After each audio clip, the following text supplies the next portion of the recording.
Kebun tu bila dia tanam, dia punya je. Orang lain tak boleh usik. Kalau usik kan bercakau. Kita menjayakan kebun komuniti atau kebun bandar ni asalnya lebih kurang 10 tahun ke belakang. Salah satu unsur untuk mengeratkan lagi kesepahaman antara jiran dan juga silaturahim antara jiran ialah cara aktiviti yang kita rasa aktiviti berkebunlah salah satu yang kaedah yang terbaik untuk menyatukan masyarakat kita di sini. Seronok pasal komuniti ni sebenarnya apabila mereka ni adalah satu komuniti yang welcoming, apabila mereka ni menjalankan aktiviti dan program, mereka cuba untuk mendapatkan juga masyarakat yang berbilang kaum lah seperti saya. So nasihat saya, mulalah walaupun dengan satu biji benih tu. Daripada satu tu, dia akan jadi satu kebun yang besar lah.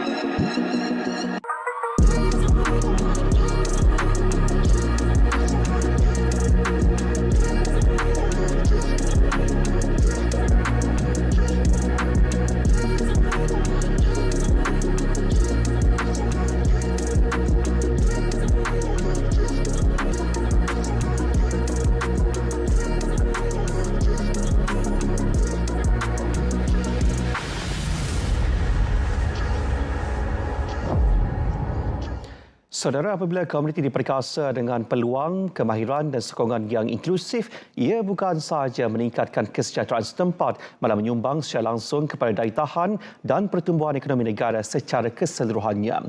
Dan selaras itu, rukun tetangga bukan sekadar platform kejiranan, tetapi kini berperanan sebagai penggerak komuniti progresif yang menyatukan aspek ekonomi, keselamatan, kepimpinan dan kesejahteraan sosial. Dan melalui pendekatan menyeluruh dan juga inklusif ini, pengukuhan peranan komuniti dilihat sebagai antara kunci penting dalam membina masyarakat yang berdaya tahan, saling menyokong dan juga mampu menjana pertumbuhan ekonomi. Untuk itu, bagi membincangkan arti progresif perkukuh ekonomi komuniti bersama saya petang ini, Pengarah Bahagian Perhubungan Masyarakat dan Kejiranan BPMK, Jabatan Perpaduan Negara dan Integrasi Nasional, Puan Safidah binti Abu Samah. Terima kasih bersama kami di BIS Malaysia petang ini, Puan. Terima kasih, Doktor. Baik, Puan. Kita sedia maklum dengan istilah rukun tetangga yang telah pun kita sedar kewujudannya lama dah sebelum ini. Ya, dan betul. mungkin dalam konteks rukun tetangga progresif ini, arti progresif ini, apakah peranannya dan juga apa yang dimaksudkan dengan arti progresif ini sendiri dalam memperkukuh peranan komuniti ketika ini, Puan? Okey. Terima kasih, Doktor. Sebelum itu, bismillahirrahmanirrahim. Assalamualaikum warahmatullahi taala wabarakatuh. Salam sejahtera, salam paduan dan salam Malaysia Madani. Terlebih dahulu saya bagi pihak Jabatan Perpaduan Negara lah dan Integrasi Nasional merakamkan penghargaan dan terima kasih kepada pihak RTM yang sentiasa memberi peluang dan ruang kepada pihak jabatan untuk kita membicarakan berkenaan dengan kawasan rukun tangga. Sebenarnya, Doktor, RT ini telah 50 tahun ditubuhkan, iaitu sejak tahun 1975. Dan saya juga nak mengambil kesempatan ini untuk mengucapkan hari ini kita dah pertengahan bulan, tapi saya rasa tidak terlewat lagi untuk saya dan kita di pihak jabatan mengucapkan selamat menyambut tahun baru kepada seluruh jentera perpaduan di seluruh negara, khususnya kawasan rukun tetangga, kerana inilah jentera yang sangat penting yang memainkan peranan untuk sebagai ejen perpaduan dan juga sebagai ejen transformasi sosial di peringkat komuniti. Jadi dengan harapan Doktor, semoga pada tahun 2026 ini KRT akan terus melonjakkan peranannya untuk membangunkan komuniti, khususnya dalam konteks topik kita hari ini ialah untuk memperkasakan ekonomi di peringkat komuniti. Dan alhamdulillah setakat ini KRT kita telah berjaya melaksanakan peranan itu dengan begitu berkesan sekali melalui inisiatif kita yang dinamakan sebagai inisiatif pemekasaan rukun tangga sebagai penggerak komuniti progresif ataupun ringkasnya kita sebut sebagai inisiatif arti progresif. Dan untuk makluman Doktor dan juga semua penonton, pada tahun 2026 KRT kita yang sekarang ni berjumlah sebanyak 8,615 di seluruh negara telah berjaya melaksanakan sebanyak lebih 100,000 program pada tahun 2026 dan ini satu pencapaian yang amat membanggakan dan satu penghargaan dan pengiktirafan sewajarnya kita berikan kepada rukun tetangga yang kita tahu bahawa rukun tetangga ini bergerak secara 100% secara sukarela, Dr. Jadi bila sebut tentang pencapaian ini, begitu banyak aktiviti yang dilaksanakan oleh rukun tangga 100,000 dan sebelum saya pergi kepada tentang arti progresif, saya nak mengupas sedikit berkenaan dengan evolusi dan transformasi yang berlaku dalam rukun tangga dalam konteks pelaksanaan aktiviti. Jadi kalau dulu KRT ni kita buat program mungkin ikut dan program sukan dan sebagainya. Tetapi dalam tempoh 50 tahun ini banyak perubahan yang telah dilaksanakan oleh kerajaan melalui jabatan dan kementerian dan juga disambut baik oleh KRT. Jadi secara ringkasnya saya nak sebut, kalau dulu KRT kita buat program mungkin kita tak jelas matlamat objektif, tapi sekarang perubahan tu sangat ketara. Jadi maknanya bila kita buat program, KRT perlu ada matlamat yang jelas dan dalam arti progresif khususnya KRT ini sebagai penggerak dan penggerak salah satunya ialah melakukan perubahan. So bila kita buat sesuatu program sekarang ni, KRT dia dia ada prinsip program dia 3B. Pertama, program KRT mesti berfokus. Kita tak nak main tangkap muat aja program kita. Yang kedua, program kita mestilah berstruktur. Kita susun elok-elok, kita rancang betul-betul siapa target grup kita, bila kumpulan sastra kita dan sebagainya, siapa rakan strategik. Dan yang ketiga, program-program artis sekarang ni dia mestilah berimpak tinggi kepada komuniti. Itu sebab kita laksanakan arti progresif ini, kita fokuskan khususnya kepada aspek ekonomi, sebab itulah antara program ataupun projek yang memberi impak kepada komuniti, Dr. Dan saya kira dalam konteks ekonomi hari ini, mengapa kita nak lihat pengukuhan ekonomi komuniti ini dianggap penting sekarang ini, pastinya menerusi arti progresif yang sedang dilaksanakan ini sebagai pelengkap kepada pertumbuhan ekonomi negara khususnya secara besarnya, Puan. Okey. So bila kita melaksanakan inisiatif arti progresif ini, sebenarnya kita selari dengan aspirasi kerajaan di bawah RMK 12 dulu, kajian separuh penggal yang menyebut tentang membangunkan masyarakat progresif. Jadi kementerian telah ambil inisiatif proaktif untuk kita menggerakkan, sebab kita ada 8,000 lebih rukun tangga dan kita merangkumi hampir 13 juta penduduk. Jadi kalau KRT dapat memainkan peranan dengan berkesan sekali, ini akan memberikan impak kepada bukan sahaja komuniti tetapi di peringkat negara. Jadi kalau kita tengok bermula pada tahun 2023 berlaku banyak cabaran, khususnya tekanan dari segi ekonomi, globalisasi dan sebagainya, maka masyarakat kita pun terkesan dengan kenaikan kos sara hidup, dengan kenaikan lepas tu kita pasca pandemik kan, yang soal pekerjaan dan sebagainya. Jadi pada masa itu kementerian pun memikirkan bagaimana kita dapat membantu kerajaan merealisasikan aspirasi ini, terutama bila kita ada wadah memperkasakan ekonomi madani itu. Dan salah satu asasnya adalah untuk menaikkan lantai ekonomi rakyat.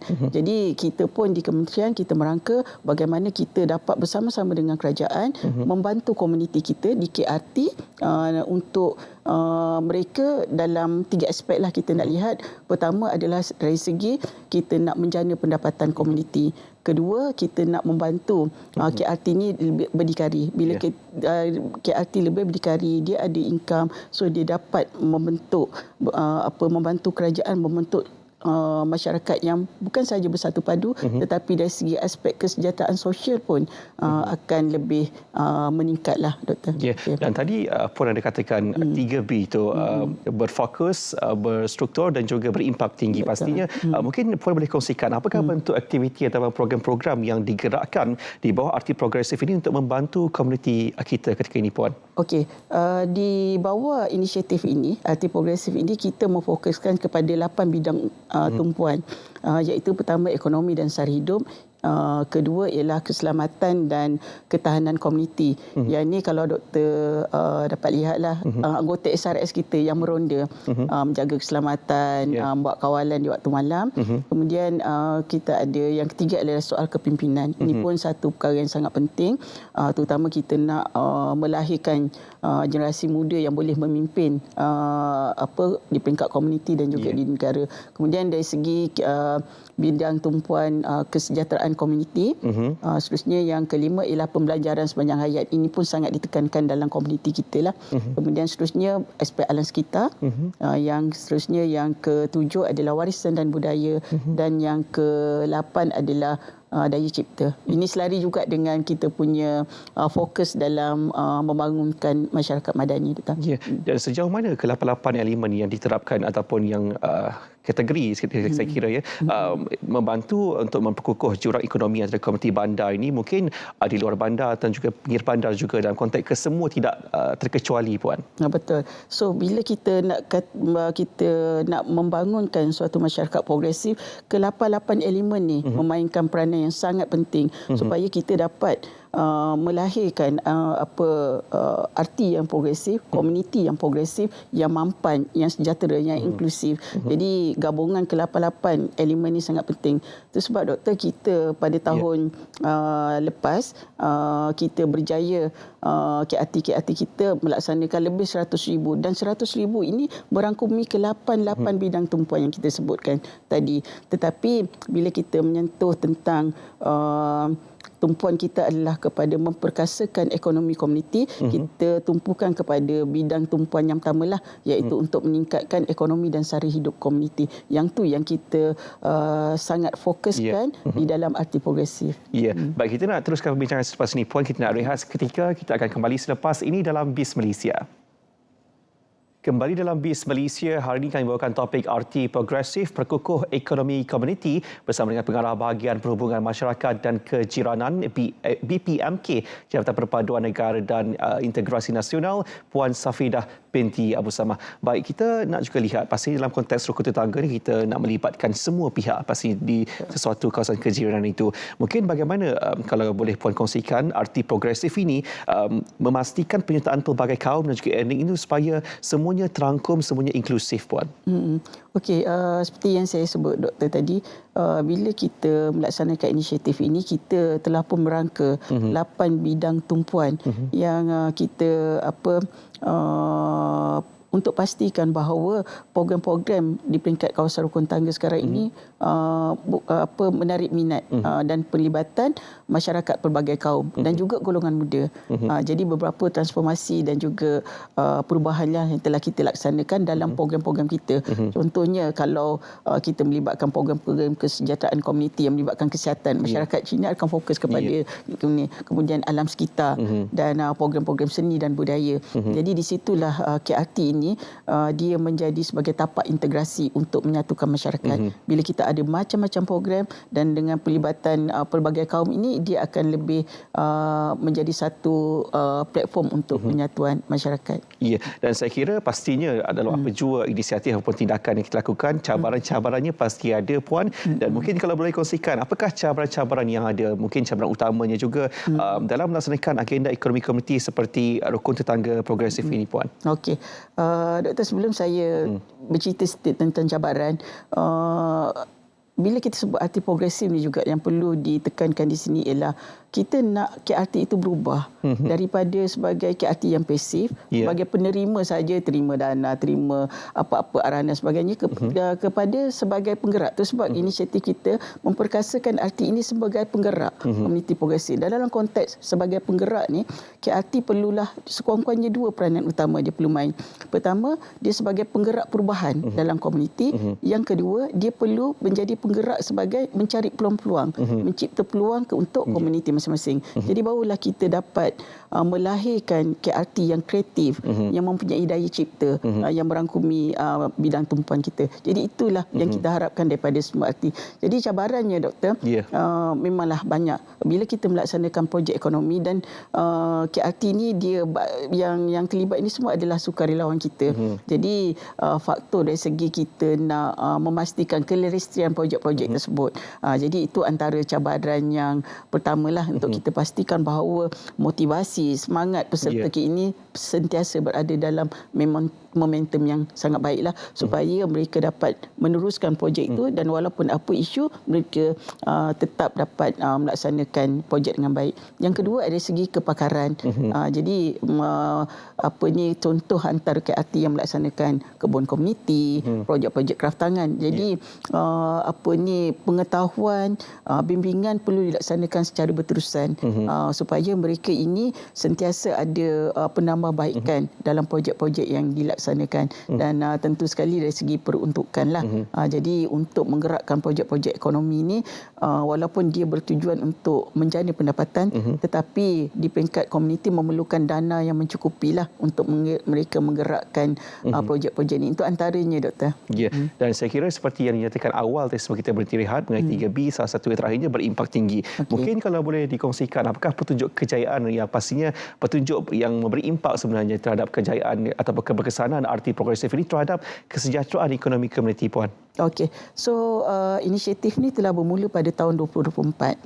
So pada tahun 2024 kita berjaya memodelkan sebanyak 152 KRT sebagai RT progresif dan pada tahun ini kita berjaya sebanyak 301 KRT lagi. Jadi jumlah keseluruhan RT progresif adalah sebanyak 453 dan sebenarnya banyak petunjuk yang sebagai indikator untuk pencapaian KRT dan salah satunya ialah dari segi menjana pendapatan. So kita lihat, saya bagi beberapa contoh KRT yang benar-benar telah berjaya. Contoh KRT Sri Perlis yang melaksanakan projek pembuatan coklat, homemade coklat.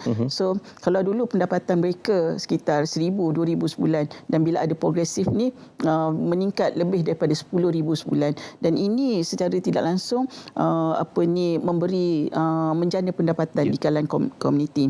Kemudian dari segi kalau kita tengok projek-projek pertanian, kalau KRT yang melaksanakan projek-projek kebun komuniti, dia dapat mengurangkan kos sara hidup. Sebab sayur-sayur ni bukan saja bila komuniti tu dia ada kebun di sendiri, dia mendapat bekalan sayur yang segar tetapi dengan harga yang lebih murah. Contoh kalau pembelian cili tu di luar sekilo RM10 tapi dalam komuniti dapat RM5. Jadi itulah kejayaan RT, memperkasakan ekonomi dengan menjana pendapatan dan juga mengurangkan kos sara hidup. Ya, dan saya kira pastinya itu salah satu inisiatif yang cukup hebat. Mungkin kata-kata akhir sebelum kita akhiri perbincangan secara ringkasnya, Puan, kepada mereka yang menonton ketika ini. Okey, yang kita mengharapkanlah kepada penonton dan juga kepada warga rukun tangga di seluruh negara. Pertama, KRT ini kita tahu dia memainkan peranan sangat penting sebagai ejen perpaduan di peringkat sebagai jentera perpaduan kementerian Jadi semoga warga rukun tangga di tahun 2026 ini dan tahun-tahun akan mendatang akan dapat kita memperkukuhkan lagi peranan rukun tetangga dan juga kita dapat meneruskan program-program yang memberi manfaat yang besar kepada komuniti kita dan kepada masyarakat di luar sana teruslah memberikan sokongan dan melibatkan diri dalam program-program perpaduan dan juga program-program rukun tangga sebagai kita nak mengangkat agenda Malaysia Madani sebagaimana yang diaspirasikan oleh kerajaan. Ya, dan saya kira usaha untuk kita memperkukuh penyertaan rakyat ini mendapatkan jurang ekonomi serta menggalakkan kerjasama pelbagai pihak adalah kunci untuk kita pastikan kesejahteraan ekonomi dapat kita nikmati secara menyeluruh tanpa ada yang tercicir. Baik, saya nak ucapkan terima kasih kepada Puan Safidah binti Abu Samah, Pengarah Bahagian Perhubungan Masyarakat dan Kejiranan BPMK Jabatan Perpaduan Negara dan Integrasi Nasional atas perbincangan dalam Bual Bis itu tadi. Dengan itu, Bis Malaysia berakhir di sini. Teruskan bersama RTM untuk perkembangan semasa dalam berita wilayah seketika nanti. Saya Zamin Nasir. Assalamualaikum. Salam Malaysia Madani.